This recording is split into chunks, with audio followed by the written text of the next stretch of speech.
Last week I talked about the original Batman movies. This week I'm going to talk about the original Superman movies.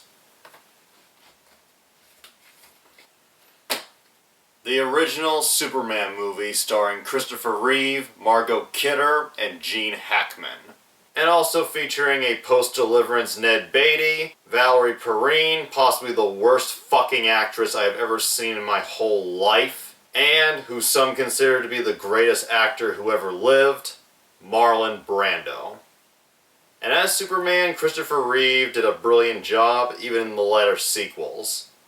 As Clark Kent, I'm a little mixed. He definitely played a pathetic, weak character that no one at all would assume is Superman, but he really portrayed him as pathetic and weak. I mean, I know it was not his true character, but the pathetic Clark Kent persona at times could be really grating. But then again, with that personality, it actually made the whole just wearing the glasses and combing the hair sideways disguise seem plausible.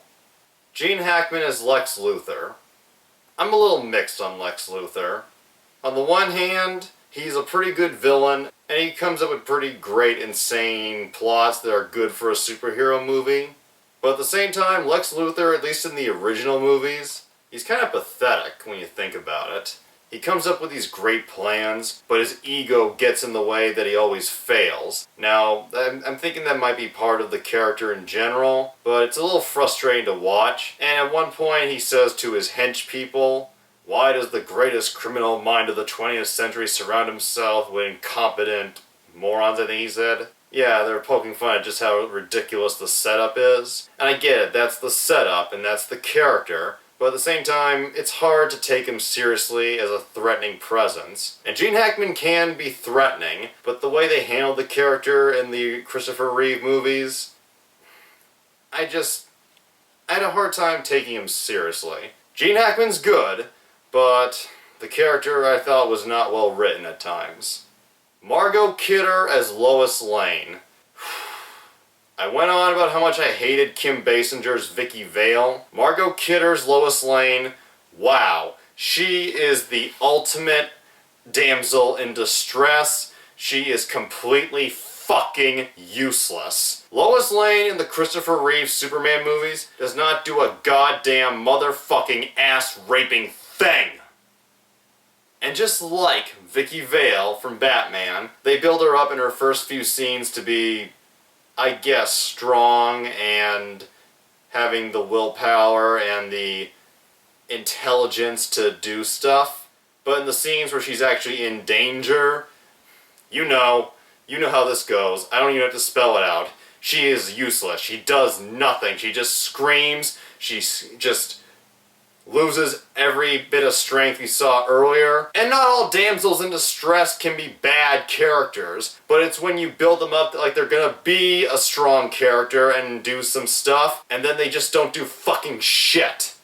And another thing that really pisses me the fuck off whenever I watch Margot Kidder as Lois Lane, I don't know if I mentioned it a second ago, but she's built up as being smart. And whenever she's with Superman, whenever she's in his presence, she gets overwhelmed with her love for him. And you can just see her IQ. You just see it in her face.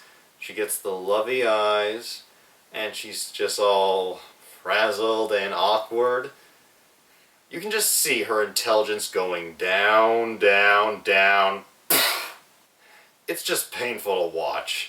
Lois Lane is the ultimate, and this is my own term for the character, or just any awful damsel. If you've seen my bisexual movie buff review of You're the Hunter from the Future, you'll remember this. Lois Lane is the ultimate love-sick retard. I can't think of a better term for her. Now, as for the Superman movie in general, I really like it. It was the first really great superhero movie. Aside from Lois Lane, Valerie Perrine, and a few other moments, I really enjoy it, and it's worth watching again despite having some major-ass plot holes. Superman 2, on the other hand, I know everybody says this is the last great Superman movie to come out, but I'm really feel mixed on this movie. On the one hand, it has Terrence Stamp, Sarah Douglas, and Jack O'Halloran as General Zod, Ursa, and Non, I think that was his name. They are great villains. Even though I love him as an actor, they just kick Gene Hackman's ass, both figuratively and literally. Watch the movie and you will see. They are a genuine threat to Superman, and that's kind of where the awesomeness for Superman 2 ends, because all the scenes with Clark Kent, Superman, Lois Lane, any other character, it's just so painfully over the top and ridiculous, even by superhero movie standards. And I feel the biggest problem for Superman 2 is the fact that it had two directors. Richard Donner, returning from the first film, who got fired halfway into filming, and then he was replaced by Richard Lester, a director primarily known for doing comedies. So the whole movie just feels uneven.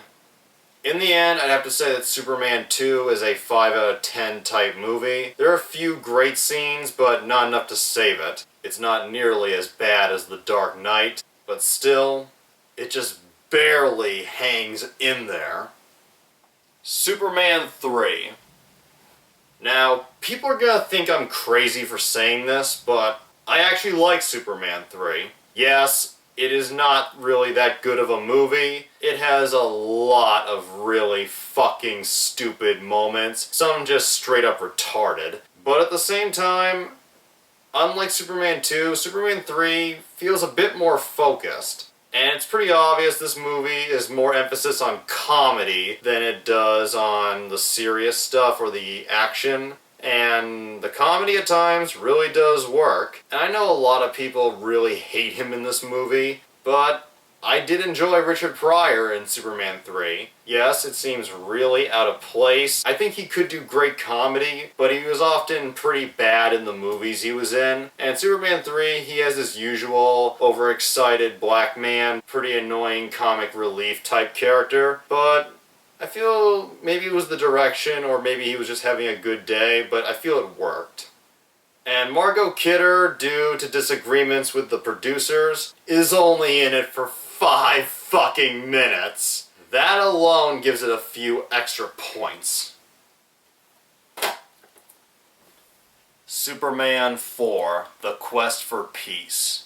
My opinion is the same as many. Superman 4, The Quest for Peace is not only the worst Superman movie ever made, it is one of the worst films ever made, but at the same time, it's an enjoyably bad movie, at least for me. It gives me the same so bad it's good feeling that I feel whenever I watch an Ed Wood movie. You just have to see it to believe how much they fucked up with this film. One thing I did like about Superman 4, they have a female character in number 4 who is attracted to Clark Kent, even with his very geeky persona. So this leads to an interesting love triangle where he has to impress Lois Lane as Superman, and also this other woman, Lacey Warfield, as Clark Kent. I just thought it was interesting to have Clark Kent have another woman attracted to him. I don't know, just thought any woman is a better match for him than Lois Lane. And it does have Gene Hackman back again, and like Sean Connery, even if the movie is shit, with Sean Connery or Gene Hackman, your shitty movie becomes shit with class.